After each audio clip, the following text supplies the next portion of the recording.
Olá amigo, bem-vindo a mais uma aula da UCAT School. Na aula de hoje nós vamos dar seguimento ao sétimo mandamento, é a segunda parte. Se você ainda não viu a primeira aula, clica aqui do lado, que o Renan ele vai colocar aqui, eu tenho certeza, e você vai poder acompanhar a primeira aula antes dessa.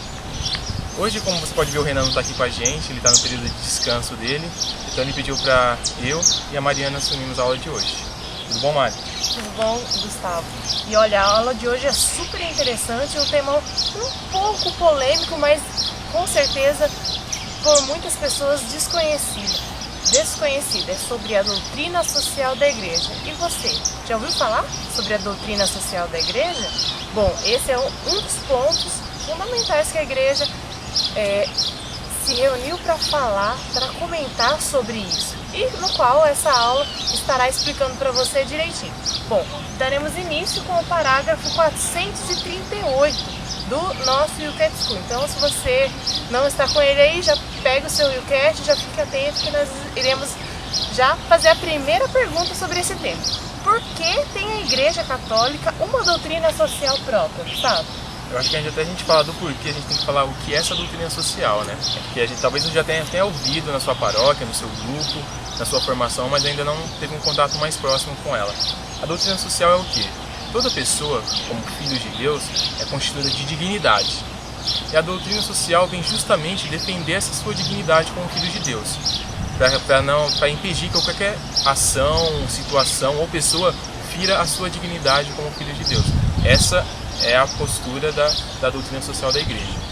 Algumas pessoas podem até confundir, falando assim, poxa, mas isso aí é coisa da igreja querendo se meter na política, querendo se meter na economia, não tem nada a ver com isso. Com certeza você vai ouvir muito falar disso ainda, mas não tem nada a ver. O único papel da doutrina social da igreja é defender a dignidade do ser humano. Bom, tem aqui uma explicação no porquê a Igreja Católica tem uma doutrina social própria. A Lumen Gentium vem dizendo no primeiro parágrafo: as alegrias e as esperanças, as tristezas e as angústias das pessoas de hoje, sobretudo os pobres, e de todos aqueles que sofrem, são também as alegrias e as esperanças, as tristezas e as angústias dos discípulos de Cristo. E quem são esses discípulos de Cristo? Sou eu, é o Gustavo, é você. Todos nós temos essa responsabilidade como cristão. Então é importante você tomar nota e, se não conhecia, começar a ficar mais atento. Porque eu e você, nós somos responsáveis também com relação à doutrina social da igreja. Nós fazemos parte dessa sociedade. Então é importante vivermos como cristão. Lembrando, Gustavo, uma coisa que é muito importante, a igreja, ela se preocupa com a dignidade do ser humano. Então, como você disse, a igreja tem um papel político, a igreja tem um papel, tem interesses políticos, tem interesses econômicos. Propriamente, tudo que se diz respeito ao ser humano, aquilo que vai afetar a dignidade do ser humano, sim, a igreja tem interesse e procura intervir quando necessário. Então é importante ficar atento a isso. Tudo que se diz respeito à dignidade do ser humano, a igreja como mãe vem para nos auxiliar e vem para cuidar e nos orientar a respeito disso. Sim, como bom cristão, eu sou responsável não só pela minha dignidade, mas pela dignidade do meu próximo também. Então, logo eu tenho que me preocupar não só com o meu bem-estar, eu tenho que me preocupar com o bem-estar da Mariana, com o seu bem-estar. Então a doutrina social é isso, vem ensinar pra gente como a gente deve proceder nessa busca pelo bem-estar comum, tanto dos cristãos como dos não cristãos também, como o catecismo vai falar pra gente. Dos últimos trechinhos aqui desse parágrafo 438 está escrito assim, ó: no seu empenho pela justiça, a igreja é guiada por um amor que se orienta pelo amor de Cristo à humanidade. Então, qual é o parâmetro? O amor de Cristo por nós, mas para com o meu próximo, para com todos, independente de religião. A pessoa é mais importante. Agora, indo para o próximo número, 439, a pergunta é: como surgiu a doutrina social da igreja? A doutrina social da igreja, ela foi constituída recentemente, não é tão antiga assim como a gente pode pensar. Data do século XIX, vem mais ou menos junto com o período da industrialização, né? A Revolução Industrial, aquela preocupação do ser humano ser só mais uma máquina de trabalhar, sempre visando o lucro. Então a igreja percebeu que estava vendo uma deturpação da imagem do ser humano como plano de Deus. Então era o que? O ser humano era visto como mais uma ferramenta, como mais uma máquina para trabalhar na linha de produção, e naquele dia tinha que produzir X. Se não produzisse, ele era descartado, ele não tinha mais função. E a igreja teve o cuidado de ver que esse aí não era o plano inicial de Deus. Então ela passou a ter uma mentalidade mais, digamos assim, um pouco menos capitalista, como era a sociedade, e um pouco mais humana, tendendo sempre para o bem-estar do ser humano, né? E aí fala assim, ó, no final do parágrafo em negrito: a igreja empenha-se por um equilíbrio justo entre os trabalhadores e os proprietários da fábrica. Porque naquela época, como o Gustavo disse, as pessoas realmente eram vistas só por aquilo que ela fazia, por aquilo que era produzido. Por quê? Porque o sistema capitalista via-se a pessoa, a sociedade, por aquilo que ela tinha capacidade de oferecer, e não por aquilo que ela era, ser humano, filho e filha amado de Deus. Então é importante isso, que a igreja, nesse contexto, né, capitalista, é importante que a igreja ela se posicionou a favor do ser humano, não diretamente contra os proprietários, não, mas a igreja se posicionou para que houvesse os direitos humanos dentro da fábrica. Justamente para buscar um equilíbrio, né? Exatamente. Porque a balança naquela época tendia muito para o lado do patrão, do dono de fábrica, do capital, e ficava lá para baixo na questão do ser humano, da dignidade, do bem-estar. Então a doutrina social veio justamente para isso, para encontrar um ponto de equilíbrio na balança, para não prejudicar os patrões, mas também não prejudicar aquelas pessoas que naquela situação eram menos favorecidas. Agora, partindo para o parágrafo 440. Devem os cristãos ocupar-se da política e da sociedade? Deve não, né? É preciso, né? É necessário. Porque existem alguns pontos, alguns lugares onde um bispo, onde um sacerdote, um religioso não vai ser capaz de ir. Por um exemplo mais prático. Um sacerdote, um bispo não pode se candidatar a prefeito, a vereador de uma cidade, a governador de um estado, a deputado, a presidente de um país. Então, é o papel do leigo cristão ir onde a igreja, naquela dimensão, não pode ir. Então, se você leigo vê a desigualdade na sua comunidade, na sua cidade, a doutrina social pede que você não fique de braços cruzados, mas que entre em ação. Talvez você não precise se candidatar a vereador, talvez como líder da comunidade, ali do bairro mesmo, você consiga fazer a diferença, lutar pelos direitos daquele bairro, daquela comunidade. E é isso que a doutrina social pede. Tanto é que até aqui do lado, aquelas notas de página aqui no canto vai falar, né? O Papa João Paulo II vai dizer: é conveniente salientar o papel preponderante que incumbe aos leigos, homens e mulheres. A eles compete animar, como cristãos, as realidades temporais e testemunhar nesse campo que são colaboradores da paz e da justiça. Então é muito disso, né? Você testemunhar com a sua própria vida aquilo que a igreja te pede. Então se você tem um desejo de uma sociedade igualitária, de um menor desequilíbrio social, você tem que lutar por isso. Você não pode esperar talvez de pessoas que estão lá na frente. Vai você e corre atrás daquilo que hoje você acredita ser necessário para a sua comunidade. Exatamente. E ainda ele fala assim, como se deve posicionar um leigo nesse assunto? Ele fala, olha, o leigo deve se posicionar perante a política da sociedade com um espírito evangélico, seguindo os ensinamentos de Cristo, no amor, na verdade e na justiça. Por quê? Porque dentro da política, muitas vezes o que falta é a verdade, muitas vezes o que falta é a justiça, né? A justiça buscando um bem-estar comum e não seguindo privilégios de alguns, e também no amor, não impor a lei pela lei, mas seguir os ensinamentos de Jesus, que impõe a lei a partir do amor. Bom, e ele pede justamente essa questão sobre a luz do Evangelho, porque hoje a gente pode ver que, trazendo para uma realidade mais próxima, que é a realidade do nosso país, infelizmente hoje a política é muito desacreditada. Então quando você vai falar assim, fulano, o vereador pode me dizer, não, mas só que ele é corrupto, ele é isso, ele é aquilo. Então quando um cristão entra nessa realidade, ele está assim, vulnerável, né? Tipo assim, infelizmente é um jogo político ali que você tem que viver. E a doutrina social vem justamente isso, para dar diretriz de como um cristão deve se comportar quando inserido nessa realidade também, né? Para não se perder também, para não perder a sua essência de cristão quando se insere numa realidade política, econômica. Ótimo. Agora partimos para o parágrafo 441. O que diz a Igreja sobre a democracia? E aí, Gustavo, o que a Igreja diz sobre a democracia? Ela é a favor, ela é contra? Ela vai dizer pra gente que dos sistemas políticos que existem hoje, é um dos melhores, né? Que é onde ela consegue vislumbrar assim um possível equilíbrio entre as diferenças sociais e econômicas. Então, assim, a Igreja não se coloca como defensora da democracia, mas ela acredita que é o sistema que mais se coloca como igualitário hoje na nossa sociedade. Mas ela ressalta muito claramente que precisa ter um cuidado muito grande, porque a democracia, às vezes a gente tem uma visão errada do que é democracia. Por exemplo, vamos supor que tivesse a Mari, eu e mais uma pessoa aqui. A gente fala assim, o que a gente vai fazer hoje à noite? Aí eu falo assim, vamos tomar sorvete. Mas só que a Mari e a outra pessoa quer ir para a pizzaria. Então ela impõe isso por causa que elas são 2 contra 1. Mas isso não é democracia, gente. Democracia é o quê?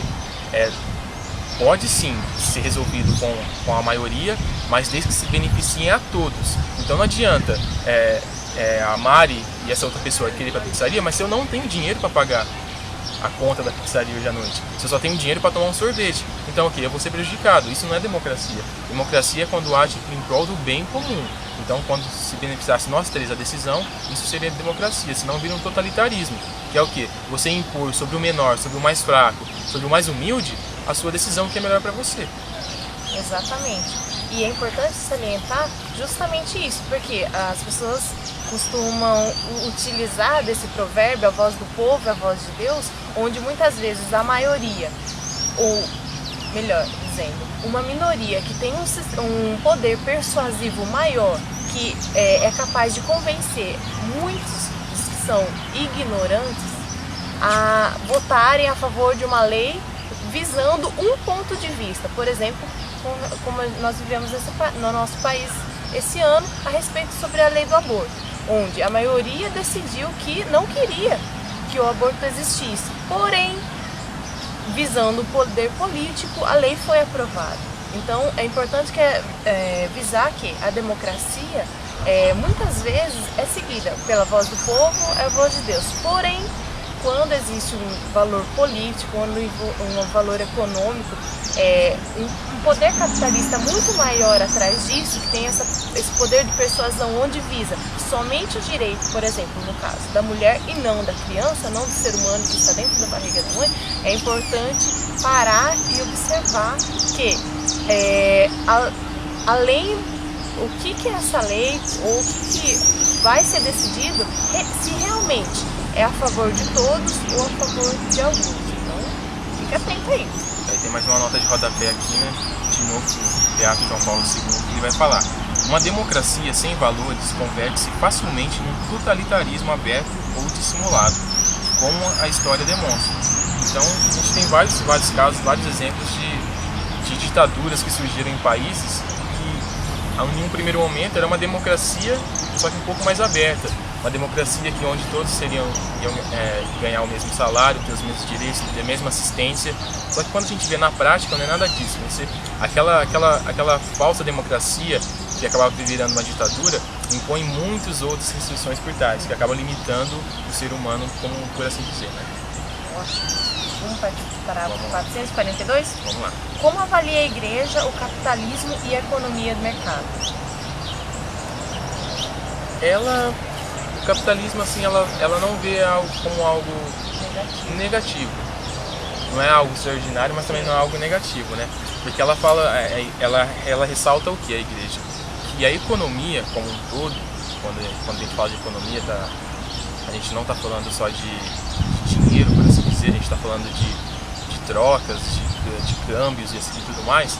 Então a economia, ela deve estar a serviço do ser humano. Então, a partir do momento que você coloca a economia como uma prioridade, como fundamental, como o centro daquilo, é quando você se perde. É quando você começa a colocar valores nas coisas, você começa a colocar valores nas suas intenções, nas suas ações, e você busca sempre uma retribuição por aquilo que você está fazendo. Então, acho que a igreja me fala muito, acho que o que me chamou mais atenção nesse número foi essa questão da economia a serviço do ser humano, do bem-estar do ser humano, né? E ele salienta aqui que, acima de tudo, deve estar a serviço do ser humano. Então, aquilo que você ganha, aquilo que você produz, aquilo que você faz como trabalho, como proprietário, não deve estar buscando os seus próprios interesses exclusivamente. É claro, você ganha o seu salário, você tem que manter a sua família, a sua casa, de repente o seu carro, a sua moto, mas acima disso, é importante que a gente saia do nosso mundinho e olhe, porque com certeza no seu vizinho, no seu bairro, tem sempre alguém que está precisando da sua ajuda, da sua colaboração. Então, esse capitalismo, que muitas vezes a gente fala, nossa, o capitalismo é muito longe da gente, mas dentro daquilo que a gente administra, como trabalhador, como estudante, como administrador de paróquia, como líder do seu grupo, de repente você é chamado a não apenas olhar para si, para os seus interesses, mas abrir um pouquinho mais a sua visão e olhar para a necessidade do outro que está ao seu redor. Aí entra a economia, porque muitas vezes aquilo que eu tenho de sobra falta para o Gustavo e falta para as pessoas que estão ao meu lado. Então, é importante dizer que aquilo que não te pertence, aquilo que você não está necessitando, aquilo que você não está precisando, certamente tem outros que estão precisando daquilo que te tem de sobra. Até porque é assim que a providência age, né? Exatamente. E como cristão, é nosso dever, sim, sair do nosso mundinho, sair da nossa realidade e passar a olhar as pessoas que estão ao nosso lado, que muitas vezes estão precisando muito da nossa ajuda e a gente fica parado dentro da nossa casa, do nosso grupinho, da nossa paróquia. Porque às vezes a gente tem uma ideia assim um pouco errada de capitalismo, né? Porque parece que quando a gente fala de capitalismo, aquele negócio de dinheiro, e não é bem assim. Acaba se tornando assim muitas vezes justamente porque as pessoas perdem o foco, né? Você sai daquilo que era para se transformar em bem-estar, em bem comum, e você entra num negócio que é um egoísmo, uma ganância. Então é aquele negócio, eu tenho dinheiro, só que eu quero mais. Aí você perde o limite das coisas. Você sai daquilo que seria providência para você, como a Mariana falou. O que é necessário para mim hoje? Sei lá, eu consigo passar um mês hoje com R$1.000. Mas só que não, quando eu chego nos R$1.000, poxa, eu tô com R$1.000, eu quero mais. E esse mais para você vai faltar para alguém. Se você precisava de 1.000 e você está com 2.000, pode ter certeza que esses outros 1.000 estão faltando na mesa de alguém, na casa de alguém. Então tem que tomar muito cuidado com isso aí também, né? E tem um detalhe que é importante. O dinheiro é importante, sim, mas o dinheiro não é o mais importante na nossa vida. Então ele ajuda a nossa sobrevivência, manter o nosso carro, a nossa moto, a nossa família. Porém, existe um pecado, né? Posso bem dizer que quanto mais você tem, dessa da ganância, né? Que quanto mais você tem, mais você quer.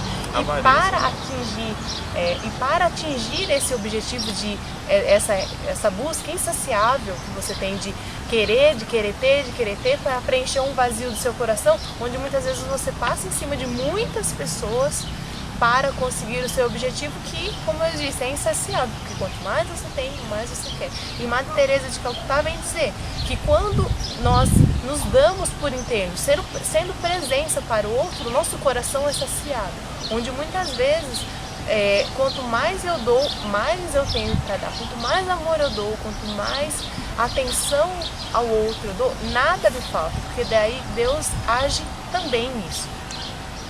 Número 443, a pergunta é: qual é a missão dos gestores e empresários?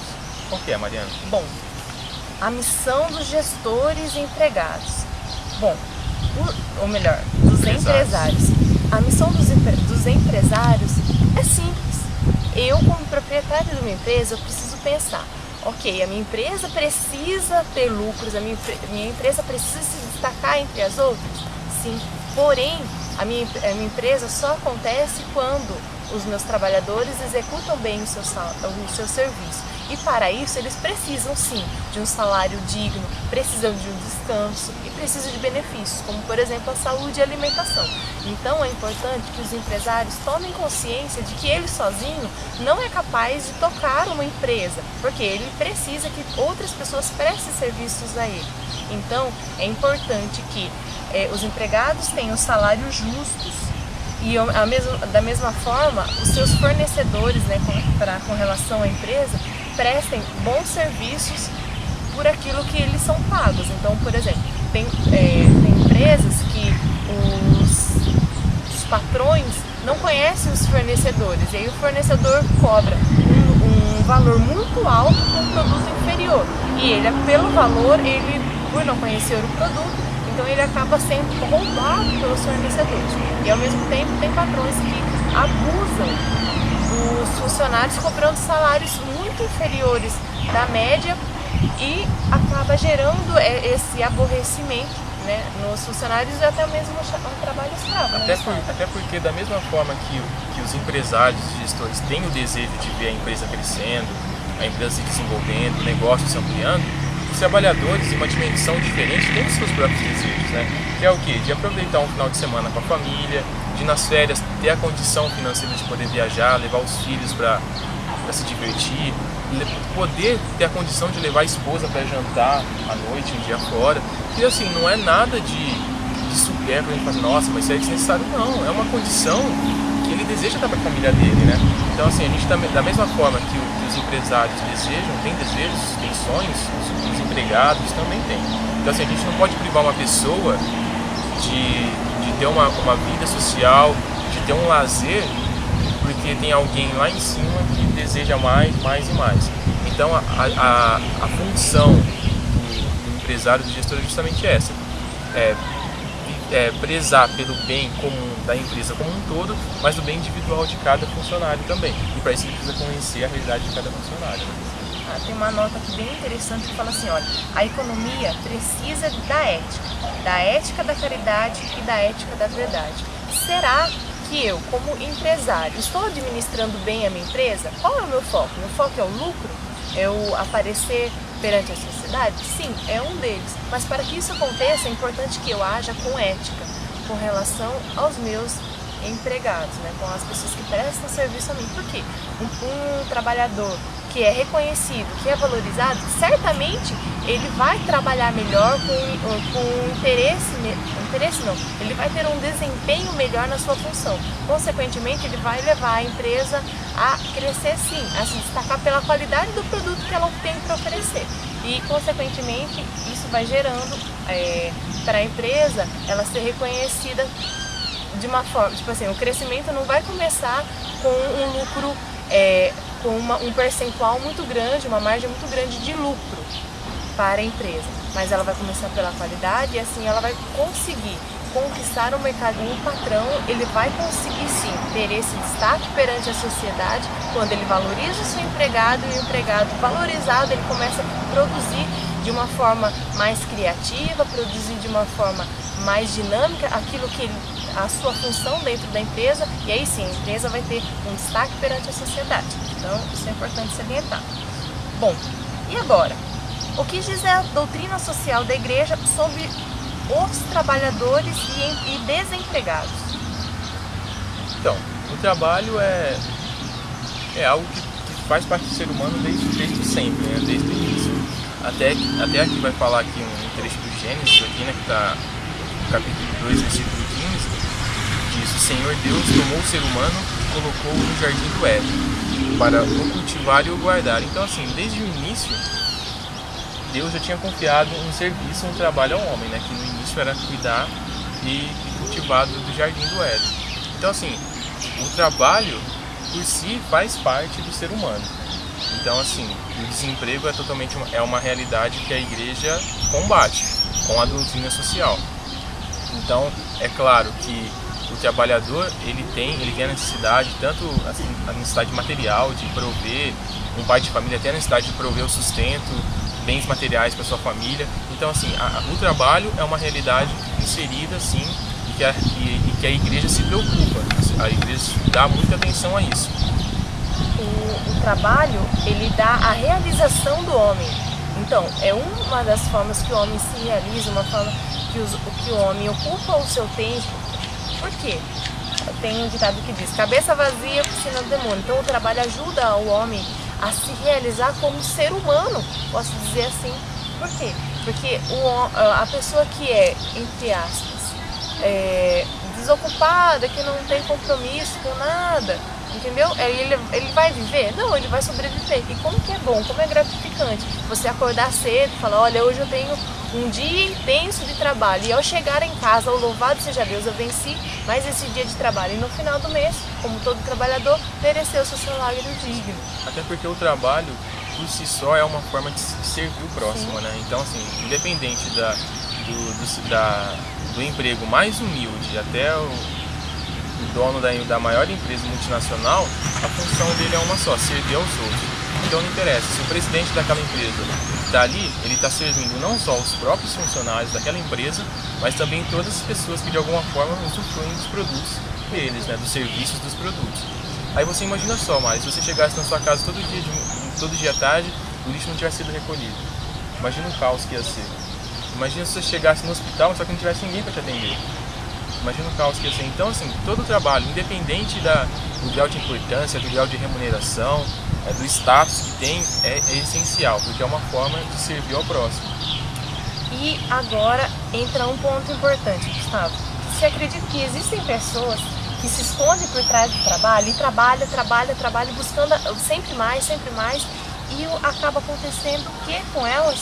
Elas colocam no trabalho o seu fim, o único fim da sua existência. Então eu vou trabalhar para obter determinada coisa e acaba acontecendo o quê? Elas não são capazes de desfrutar do fruto do trabalho. Então é importante que ele fala assim, ó, o trabalho não é o fim em si mesmo, mas deve servir à realização de uma sociedade digna. Então, independente do seu trabalho, independente se você é um lixeiro, né? Independente se você é um motorista, um taxista, ou você é um grande empresário, ou um grande administrador, um grande engenheiro, o seu trabalho, ele tem um fim. E qual é o fim?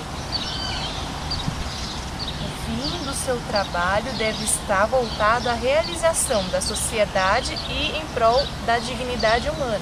Então, fique atento aí. Se você está trabalhando demais, ei, você não é um trabalhador, você é um filho de Deus. Você precisa, sim, ter o seu lazer, você precisa cuidar da sua vida, da sua saúde, aí posso dizer, da sua espiritualidade, da sua afetividade, da sua sexualidade. É importante que dentro das suas necessidades familiares, dentro da sua necessidade até mesmo econômica, que você observe, olha, quem está em primeiro lugar na minha vida? Será que está o trabalho? E se o trabalho for o seu fim, o que eu trabalho para ganhar dinheiro para sustentar minha família? Isso é ótimo, mas às vezes é muito importante a sua presença dentro da sua casa, na educação dos seus filhos, a sua presença dentro da comunidade para auxiliar as pessoas que estão ao seu redor, no seu grupo de oração. É claro, é importante que a gente tenha alguém que financie, mas para você financiar um evento, você precisa trabalhar.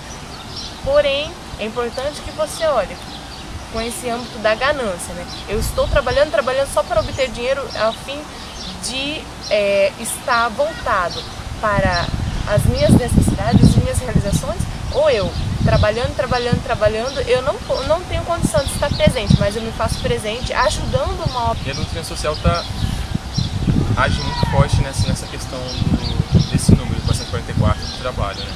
Porque ela vem lutar justamente pelos direitos, né, do ser humano em relação à sua dignidade, dar uma existência digna ao ser humano. Então, através de um salário justo, de benefícios e várias outras coisas. E ela também exorta fortemente as pessoas ricas, né, a se atentarem à questão da solidariedade, da partilha. Então, será que se eu tenho muito, será que não tem alguém que tem menos e vai estar precisando um pouquinho desse muito que eu tenho, né? Sim, e é super importante isso. Se de repente você tem esse dinheiro e está guardando lá, embaixo do seu colchão, esse dinheiro não é só seu, tá? Você trabalhou, você conquistou, mas certamente Deus prestará conta desse dinheiro que você está estocando, guardando. Por quê? Esses dias eu ouvi uma reflexão muito legal que eu vou partilhar com vocês a respeito disso, né? Do dinheiro que eu tenho, eu guardo para mim para suprir uma necessidade minha futura. Isso é importante você pensar no futuro, mas de repente você pode dar seus R$2, seus R$5 para alguém que venha te pedir, que é a necessidade dele hoje, de uma necessidade de alimentação.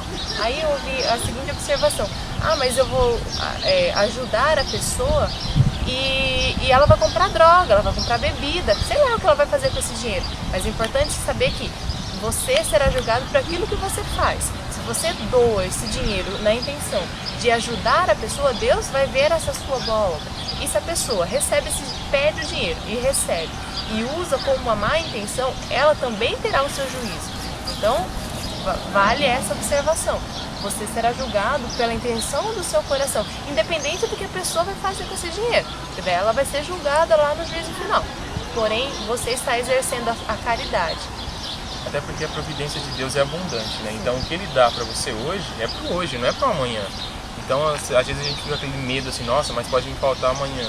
Isso aí é um pouco de falta de fé, né? Um pouco de falta de confiança na providência divina. Então, se Deus te dá essa realidade de hoje, essa condição financeira hoje, é para hoje. Não é para você ficar se preservando para daqui, vai quando eu chegar daqui 20 anos eu não ter condição financeira. Deus vai providenciar. Se você tiver fé, Deus vai providenciar. Isso. E o número 445 tá bem ligado com o número 444, né? Que ele vai falar o quê? O que significa o princípio, o trabalho antes do capital? O que significa, Mari? Olha, é importante que a gente trabalhe e é importante que a gente tenha o capital. Porém, aqui ó, o Papa João Paulo II ele vem falar assim, ó, a Igreja sempre ensinou o princípio da propriedade do trabalho em relação ao capital. O ser humano detém como coisas o dinheiro e o capital. O trabalho, pelo contrário, não pode ser separado da pessoa que o executa. Olha que interessante, o trabalho não pode ser separado da pessoa que o executa. Por isso, as necessidades elementares dos trabalhadores têm precedência relativamente aos interesses capitais. Então, a pessoa é o mais importante. Mais uma vez, a Igreja vai falar sobre isso. Era o que a gente vai falando até agora, né? Que o ser humano sempre vai ser mais importante do que o capital, do que a economia, do que a política, do que qualquer outra área que a gente possa atuar. Então, se existe a política, é para legislar a favor do ser humano. Se existe a economia, é para gerenciar toda a questão do dinheiro, a questão financeira a favor do ser humano. Se existe o capital, não é nada mais diferente do que isso também. Se existe o capital de alguma forma precisa ser investido no ser humano. E o ser humano sempre, nesse caso, o ser humano em primeiro lugar. Né? Aí que o Newcat vem dizendo, é uma injustiça grave quando os empresários e os investidores procuram aumentar os seus lucros às custas dos direitos elementares dos seus trabalhadores empregados. É isso que eu disse. De repente, o patrão está lucrando 50, 100, 50 é muito pouco, né? 100, 200, 300, 400 vezes mais às custas de um trabalhador. Por exemplo, vou dar um exemplo bem prático, né? Eu trabalhei numa loja de joias, então eu tinha um X de salário, porém eu sabia que meu patrão faturava pelo menos a cada peça 400% a mais daquilo que eu ganhava por aquela peça. Tá certo, ele é o patrão, ele é propriedade da empresa, porém não teria tanta necessidade de ele colocar um preço abusivo, posso dizer assim, para uma determinada peça, porque a pessoa que vai comprar por um valor alto. Então, e fora os impostos que tem no produto. Porém, não teria necessidade dele superfaturar o produto, sabendo que ele poderia colocar um preço menor, esse produto ser mais vendido, porque ele tem um valor mais acessível, e esse valor poderia ser passado em forma de benefício para os empregados. É importante que os patrões aí, grandes empresários, fiquem atentos, porque acaba sendo até mesmo um pecado esse superfaturamento. A gente vai pensar até na sua realidade, Mari, assim, você ainda, por mais que talvez fosse difícil, você teria a condição de deixar esse emprego e ir para um outro, talvez. Mas agora você vai pensar naqueles países subdesenvolvidos, onde aquelas grandes fábricas de grandes marcas se instalam para produzir os produtos e os funcionários ganham 25 centavos por dia, 50 centavos quando muito. E eles não têm outra realidade. Ou eles trabalham naquilo, ou eles vão passar mais fome ainda do que eles já passam. Então, assim... Um trabalho escravo. É um trabalho escravo, onde você vê lá 15 horas de jornada de trabalho. Às vezes o funcionário dorme na fábrica porque não vai ter tempo de ir para casa, dormir e voltar porque a casa fica muito longe. às vezes não tem refeição, você trabalha 15 horas direto sem se alimentar, não tem uma ventilação na fábrica decente, fica acumulando aqueles gases tóxicos. Então você vai pensar, nessa realidade é onde a doutrina social quer agir, em defesa desses menos favorecidos, para que eles tenham uma condição melhor de trabalho, uma condição igual aos demais. Aí, esse parágrafo 446, ele vem falar exatamente sobre isso. O que diz a igreja sobre a globalização, Gustavo? Então, ela não fala que nem que é boa nem que é ruim, né? A globalização é algo que ainda precisa ser trabalhado muito, segundo a igreja. Porque a questão da globalização, é o que ela ajudou, sim, muitos países que eram considerados subdesenvolvidos a entrar num patamar um pouco melhor, né? Tipo assim, de vislumbrar um poder econômico, um poder aquisitivo maior. Mas só que assim, às vezes em troca disso, a população, as pessoas ficam muito reféns de outras coisas. Então assim, talvez uma pessoa que antes vivesse numa situação financeira um pouco mais limitada, talvez ela tivesse uma vida de oração, uma vida social, uma relação com a família dela muito mais forte do que depois que ela conseguiu essa condição financeira muito maior. Então assim, tem pessoas que não conseguem administrar muito bem essa questão do dinheiro, né? Então acaba se perdendo. E é até por isso que a igreja fala que hoje ela não tem uma posição de dizer, não, a globalização é muito boa ou ela é muito ruim. Então ela classifica a globalização hoje como sendo algo nem ruim nem bom. Uma coisa a ser muito bem trabalhada e estudada, reformulada, muito bem reformulada, né? Um exemplo que o Wilcat apresenta é assim, ó, quando compramos um jeans barato, não nos deveria ser indiferente em que condições eles foram produzidos. Aí eu fiquei questionando, eu falei assim, meu Deus, realmente nós temos, ao comprar ou adquirir um produto, nós devemos pensar nas pessoas que o fizeram. Então, por exemplo, quando eles usam aqui, quando eu compro um jeans barato, poxa, teve pessoas que produziram a linha para o jeans, teve pessoas que estiveram operando as máquinas para produzir o tecido. Depois que foi produzido o tecido, teve pessoas que estiveram lá nas máquinas também costurando, pessoas embalando, pessoas que estiveram trabalhando dentro da fábrica para produzir um produto de baixo custo. E onde muitas vezes entra aquilo que o Gustavo falou anteriormente, pessoas que estão num verdadeiro trabalho escravo, recebendo o mínimo de remuneração possível para que você, né, tenha um produto com uma qualidade um pouco inferior, ou muitas vezes é uma qualidade falsificada, uma qualidade pirateada de uma determinada marca, para que eu e você possa ter uma calça, uma blusa de etiqueta. Lembrando que o Papa Bento XVI, ele fala, olha, o Gustavo, você como cristão não deve ser indiferente a essa realidade. Então fica atento ao comprar um produto pirata, ao comprar um jeans de uma marca diferente, ou uma marca falsificada, para quê? Você não corra o risco de desvalorizar o trabalho daquela pessoa que usou. E pior que hoje não são nem só produtos falsificados, né? Hoje você vai ver muita marca de tênis famosa, muita marca de calça famosa, que vai ter fábrica na Coreia do Sul, na China, na Índia, onde a mão de obra é muito barata, onde eles produzem, onde eles fabricam os produtos a um preço muito baixo e revendem a um preço altíssimo nos outros países. E tem uma citação muito legal do Bento XVI, que ele vai falar da questão da globalização. Ela tem uma certa mistificação do que? De a globalização é para estreitar as fronteiras, para gerar uma questão igualitária. Só que assim, a que ponto a gente está estreitando essas fronteiras? Aí ele vai falar até aqui nessa nota de rodapé, que a sociedade, cada vez mais globalizada, torna-nos vizinhos, mas não irmãos. Então é muito diferente de eu me aproximar de você por uma questão econômica, uma questão profissional, do que eu te conhecer de verdade. Então eu posso saber assim, nossa, a Mariana é muito boa, uma boa profissional, ela escreve muito bem, ela tem uma capacidade administrativa muito boa. Só que será que eu conheço bem a Mariana?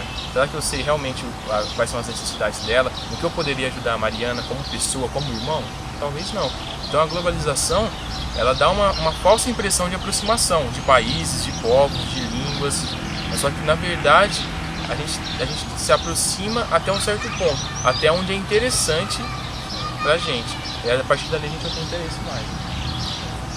Vamos partir então para o parágrafo 447. porventura, a globalização é uma tarefa exclusiva da política e da economia? Antes de tudo, havia a ideia de uma partilha de tarefas, mas como o Gustavo disse, era uma partilha, a ideia era essa. Porém, na realidade, é bem diferente, é um jogo de interesse muito grande por trás desta globalização. E o que acaba acontecendo? Sempre quem tem muito tem cada vez mais, e quem tem pouco, cada vez menos. Então é importante que cada ser humano, eu, você, como líder, você que está fazendo esse curso, né, do YouCat Skills, tome a iniciativa de fazer a sua parte dentro da sua casa, dentro do grupo onde você está inserido, mas também tome a iniciativa de contagiar outras pessoas, que eu também sou responsável pela política e pela economia do meu bairro, da minha casa, da minha família, do meu grupo de oração, do meu bairro, mas também da minha cidade. Aí você pode se colocar do seu estado, do seu país. Até porque a globalização aqui, como a gente vem falando, não é uma questão só movimentada pela política e pela economia. Não é só o dinheiro que movimenta, ou não deveria ser só o dinheiro que movimenta, não deveria ser só o dinheiro a movimentar a globalização, não deveria ser só os interesses políticos, mas muitas coisas mais, né? As ações, como propriamente disse. Então, assim, quando eu faço algo pela Mariana, eu não deveria esperar nada em troca. Assim, eu estou ajudando a Mariana hoje porque amanhã ou depois ela pode me ajudar no que ela é boa. Não deveria ser assim, né? Tanto que até o catecismo vai falar da questão da economia em comunhão, né? Que é aquela questão de você ajudar sem esperar que no futuro aquela pessoa possa ser útil ou aquela instituição possa ser útil para você. Você ajuda com simples interesse de se doar ao próximo. E quem sabe essa sua doação gratuita não toque o coração do próximo para que ele ajude um próximo. E assim por diante. Então a gente pode até criar um ciclo. Um ciclo do bem. É, um ciclo do bem. Então, assim, você ajuda sem interesse nenhum. Aquela pessoa se sente tocada pelaquela situação. Poxa, que gesto bonito. Ele me ajudou sem pedir nenhuma retribuição financeira, sem pedir nenhum favor em troca. Ele simplesmente me ajudou. Será que eu não posso fazer isso por alguém necessitado? O catecismo ele vai dar até como exemplo a questão da economia em comunhão, né? Que foi uma iniciativa dos populares. Só deixa eu me achar aqui no catecismo agora. Você achou, Mário? Tá aqui, ó. Existem nesse âmbito algumas iniciativas cristãs como o projeto Economia na Comunhão, dos movimentos dos populares, que contam com mais de 750 empresas em todo o mundo. Há também empresas sociais, que não são cristãs, mas que também trabalham que estejam orientadas para o lucro, trabalham no espírito de uma cultura do dom, com o objetivo de mitigar a pobreza e a exclusão. Então, assim, é uma iniciativa muito bacana. E elas obtêm o lucro delas. Apesar de não vislumbrar o lucro, de não ter como meta no final do mês atingir uma meta na questão financeira, elas têm o lucro necessário para cada um sobreviver. Então, o presidente da empresa tem aquele lucro que ele consegue dar uma dívida digna, os executivos da empresa conseguem, os funcionários conseguem, sem precisar rebaixar ninguém, sem precisar tirar de ninguém, né? Então, tem uma nota que é importante dizer também, Gustavo, que muitas vezes a gente fala do dar esmola ao pobre, que às vezes não se trata apenas daquilo que você vai dar para a pessoa, mas você vai suprir aquela necessidade econômica daquela pessoa, mas vai entrar também no âmbito.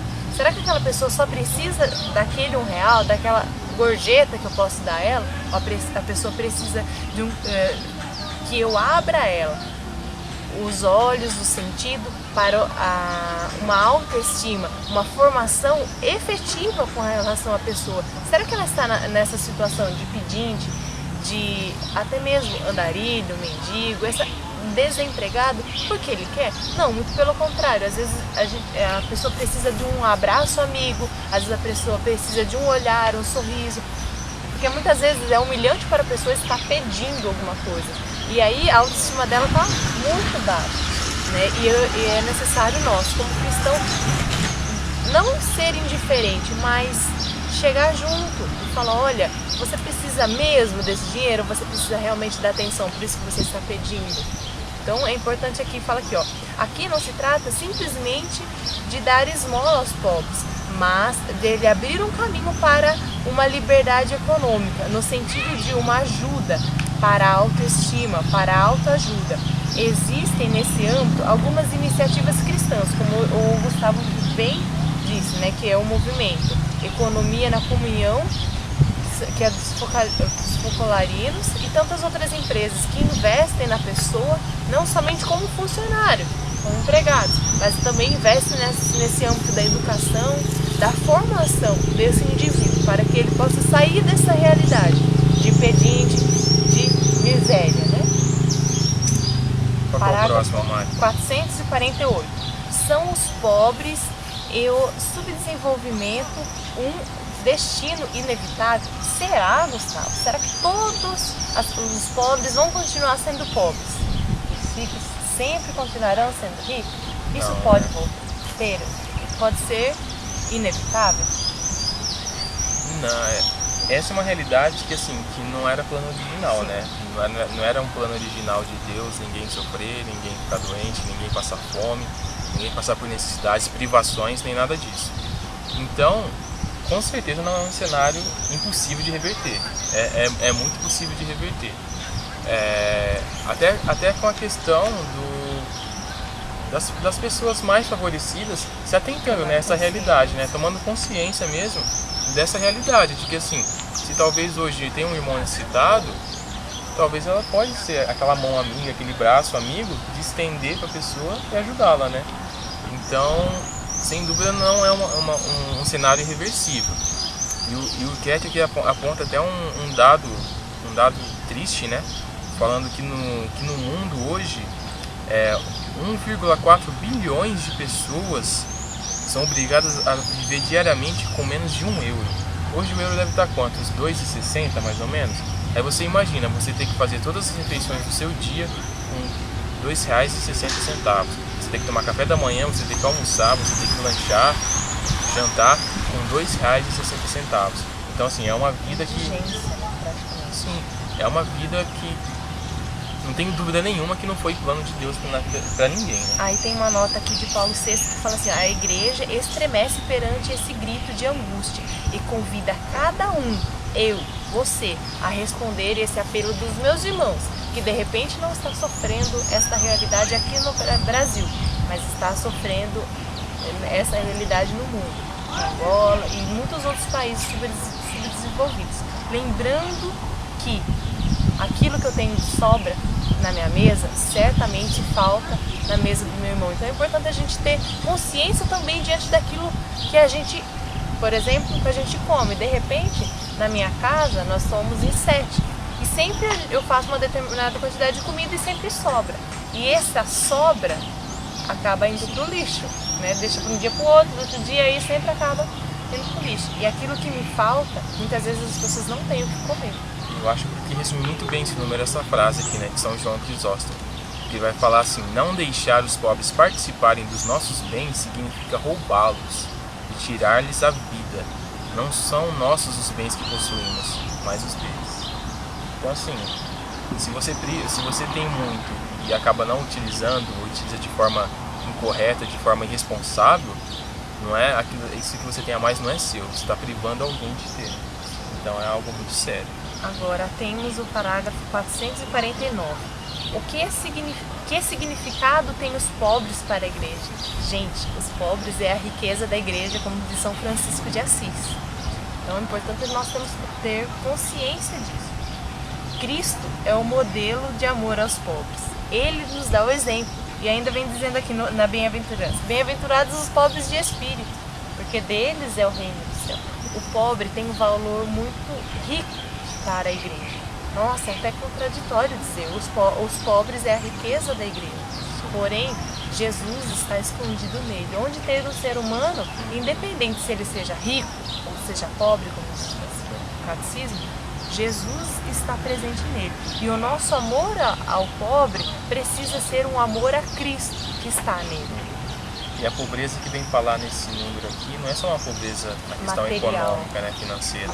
É uma pobreza intelectual, uma pobreza psíquica. Então, da mesma forma que a gente priva pessoas de bens materiais, seria também um pecado muito grave você, por exemplo, zombar de uma pessoa porque ela não tem o conhecimento, capacidade que intelectual você tem. Talvez por uma deficiência mental, ou talvez por não ter a oportunidade de ter estudado como você teve. Talvez você teve a oportunidade de se formar numa faculdade muito boa e a pessoa não teve a oportunidade de concluir o primário. Então, assim, essa pobreza intelectual também é algo que deve ser percebido e cuidado. Até porque a questão de promover uma sociedade mais igual passa pela educação, porque a educação é fundamental, é o alicerce de praticamente tudo. Se você dá uma boa educação, se você prepara aquela pessoa da forma correta, com certeza ela tem a chance muito maior de se tornar um adulto, um pai de família, uma mãe de família mais capacitado para arranjar um emprego melhor, ter uma situação financeira melhor. Então, é bem disso, e é como a Mari falou, que os pobres são a riqueza da igreja. E Jesus até falava, né, tudo que fizer dos meus pequeninos é como se estivessem fazendo a mim. Então, naquela movimento que você destrata, talvez um mendigo, um irmão de rua, é como se você estivesse tratando o próprio Cristo. Então, olha a importância, olha o peso que tem isso, a importância que tem essa frase do que você está fazendo a um pequenino, do que você está fazendo a um pobre, é mesmo se você estivesse fazendo ao próprio Cristo. Tem aqui, Gustavo, numa das notas, uma frase da oração de São Francisco, que fala assim: pois é dando que se recebe, e é perdoando que se é perdoado, e é morrendo que se vive para a vida eterna. Será que eu estou dando para as pessoas condição, tanto financeira quanto condição intelectual, de ter esse conhecimento de Cristo, de ter esse conhecimento da realidade na qual ela vive? Como o Gustavo disse, às vezes a pessoa é pobre e financeiramente, né, economicamente, mas ela tem um coração rico, e é bonito ver a generosidade de quem tem pouco, porque quando nós paramos para observar algumas famílias, você vê, nossa, eu vejo na minha família, minha mãe tem 11 irmãos. A situação financeira da minha família não era boa, mas tudo eles dividiam, e tudo era motivo de alegria, motivo de gratidão a Deus. Aí eu paro para refletir, será que muitos ricos não têm a felicidade que uma família grande, numerosa, mais unida tem hoje?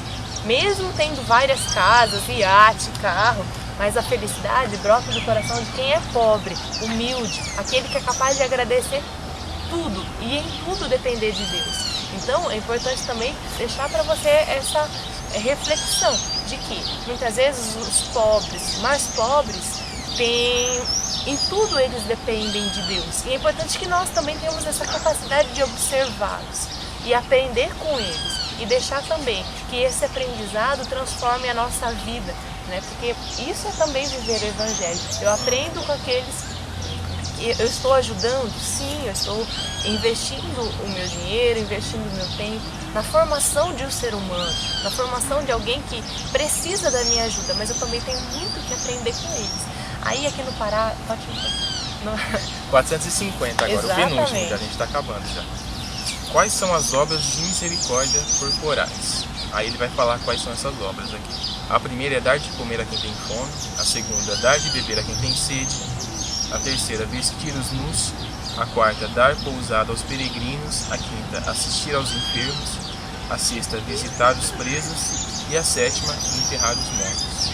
E vem muito de encontro esse parágrafo 450 com aquilo que eu acabei de dizer, que quando eu gasto meu tempo, na verdade não é um gastar não, é um investir o meu tempo. Eu aprendo muito com os mais necessitados e com muitas vezes necessitados financeiramente, mas muitas vezes você vai visitar um enfermo e quem sai consolado dessa visita é você, pela esperança, por aquele desejo de viver que a pessoa tem, pelo que o enfermo tem pela vida, e muitas vezes você está desperdiçando a sua vida. Na experiência de dar a beber a quem tem sede, como é gratificante, né, Gustavo? Você poder saciar, mesmo que seja um copo de água, mesmo que seja um prato de comida, alguém que está precisando, que está necessitando realmente daquele alimento, daquela água, né, no caso, e a alegria. Aí entra isso. Tem muito mais alegria, há muito mais alegria em dar do que em receber. E realmente quem exerce essas obras de misericórdias corporais, que você vai até o encontro da pessoa, que você vai visitar um preso, vai levar uma palavra de esperança dentro daquela pessoa, que você vai enterrar o seu ente querido, que você vai ser consolo para aquela família, onde você vai dar àquele que realmente precisa, uma alimentação, uma moradia digna, um abrigo. Aqui fala assim, olha, dar pousada aos peregrinos. E esse peregrino, Gustavo, não significa que aquelas pessoas que façam em romaria, né, que você vai pegar um indigente, vai colocar dentro da sua casa, essa noite você vai dormir aqui.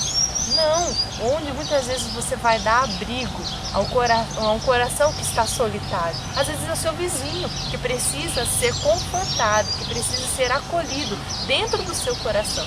Isso é uma obra de misericórdia imensa. É você ir ao encontro de quem está precisando de você. E tem uma frase de São Felipe Neri que eu acho muito fantástica, enquanto a Mari falava me vinha à cabeça, que ele fala que se você deseja se doar ao próximo, você não deve reservar a si mesmo nem tempo nem espaço. Então, eu acho que é muito disso, né?